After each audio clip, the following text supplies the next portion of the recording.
Hello again for my 7th recording tonight. This is video 5 of this new series of the industry of Tirtumgura Eco-Village. I, of course, am your friendly neighborhood Green Party rep for Humber St. Barb Bayburt, Robin Goss.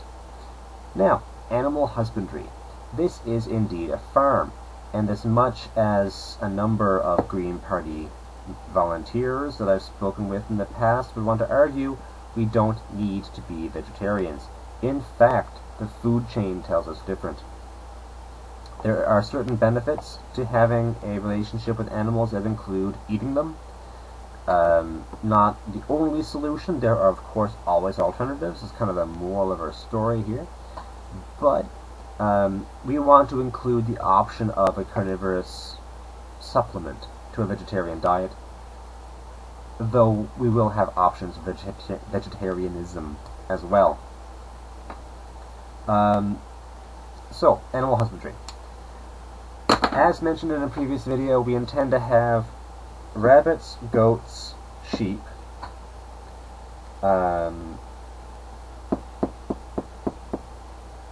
chickens, turkeys, and an ox.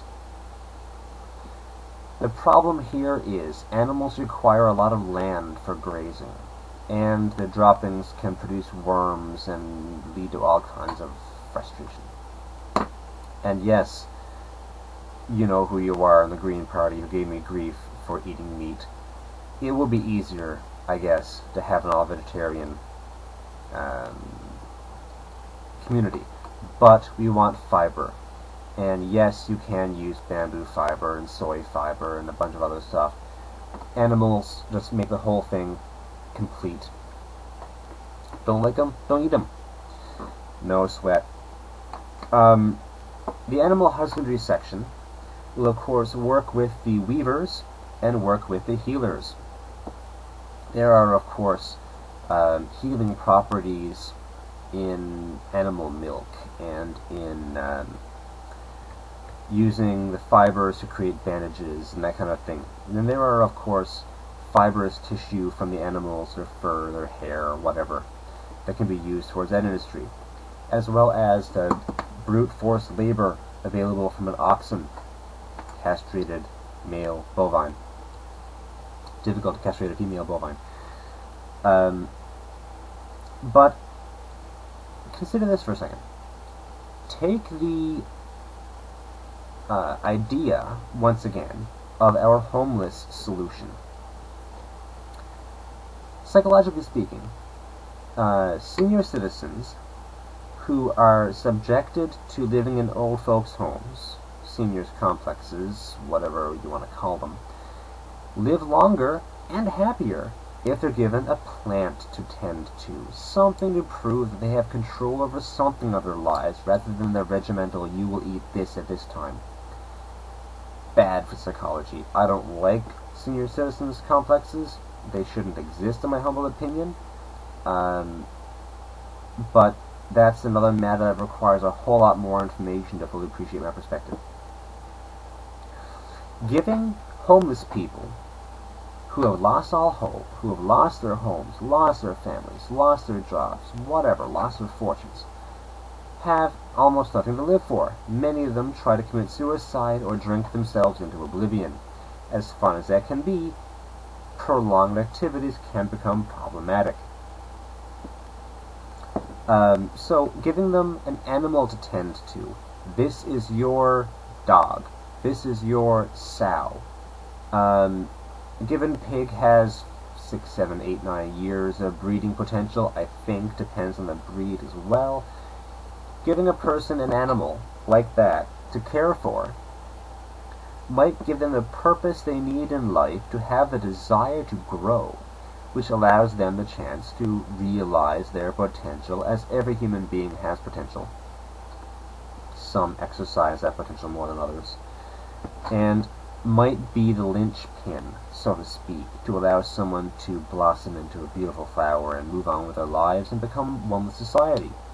Could be the next Mother Teresa, returning the kindness to the world that I hope to show them. It could be a beautiful thing if it works out. There we go. So, it is currently 10 to 4. Fantastic. The Animal Husbandry Department would allow us to also have animal breeding. If we had Irish Dexter cattle, Cashmere goats, Angora rabbits, what have you, the opportunities exist to create our own breeds. Sure, you might find a particularly furry variety of alpine goat, but blending an alpine goat with a particularly stout variety of goat might produce an animal that has more milk potential, or more fur potential. Who knows? I certainly don't. Animal husbandry will involve breeding, as well as involving breeding programs, making sure there's no inbreeding and that kind of thing. I want to make sure that breeding Miss Piggy with Mr. Piggy will produce healthy piggies. Especially if we could produce a crossbreed that has a lot of potential. Maybe if we don't use pesticides and we don't use antibiotics that a lot of farmers use, and we produce an animal that is particularly hearty, that has a particularly low infant mortality rate. We might actually produce a new strain of animal, a new breed, and can stamp that as our own. The animal husbandry members, ministers, volunteers, what have you, will be the industry leaders in that particular vocation. We only need a couple of people in that area. You don't need to monitor every single breeding activity. If you put Mr. Piggy and Miss Piggy in the same stall, eventually you'll have little piggies. Or if you put two rabbits in the same stall, eventually you'll have a whole lot more rabbits. 1 buck and 2 doe rabbits, 1 male, 2 female, I think produce 320 kilograms, 750 pounds of rabbit meat every year from their offspring alone. Any more females than that, and Mr. Rabbit begins to get tuckered out and could die of exhaustion. So, animal husbandry has the potential to maintain a lot of our industries. As well, we could sell our meat on farmers' markets, trade it for different resources.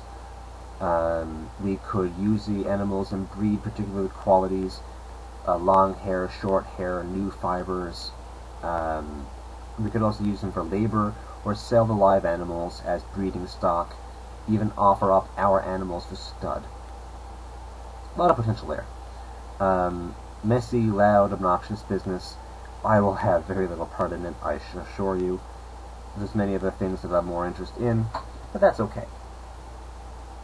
That is animal husbandry. That is part 5 of this series of 8 or 9. I do indeed hope you enjoyed, and I expect that you may enjoy more in the future. Thanks a lot, and take care. I look forward to your questions, comments, and concerns below.